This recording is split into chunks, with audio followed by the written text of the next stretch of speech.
భువనగిరి మండలం హన్మపురం గ్రామంలో CPM party శాఖ ఆధ్వర్యంలో పంచాయత్ సెక్రటరీకి వినతిపత్రం ఇవ్వడం జరిగింది. ఆ వినతిపత్రం ఉద్దేశం ఏంటంటే గ్రామంలో ఉన్న నెలకొన్న సమస్యల మీద వినతిపత్రం ఇచ్చడం. గ్రామంలో దోమలు విపరీతంగా దోమలై సాయంత్రం పూట చాలా ఇబ్బందులు పడుతున్న జనం. దోమల మందు కొట్టాలనేది, అదేవిధంగా వాటర్ ఫిల్టర్ తుమ్మగూడలో వాటర్ ఫిల్టర్ మోటార్ ఖరాబ్ అయింది, దాన్ని బాధించాలనేది. లైట్లు వస్తలేవు గ్రామంలో, అక్కడక్కడ లైట్లు వస్తలేవు చాలా, ఆ లైట్లు వేయాలనేది. అదేవిధంగా గ్రామంలో ఉన్న ఇంకేదైతే వాటర్ సమస్య ఉందో ఆ వాటర్ సమస్య పరిష్కారం చేయాలనేది.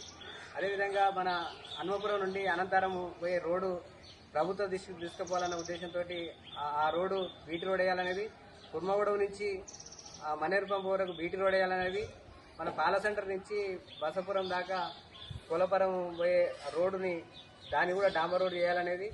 ఇట్లా రైతులకు సంబంధించింది చాలామంది పొలాలు ఎండిపోయినాయి. రైతులకు కూడా ఎకరానికి నష్టపోయిన రైతులకు ఎకరానికి 30,000 రూపాయలు ఇవ్వాలనేది ప్రభుత్వ దృష్టికి తీసుకుపోవాలన్న ఉద్దేశంతో అది కూడా అందులో పెట్టడం జరిగింది. అన్ని సమస్యలు గ్రామంలో ఉన్న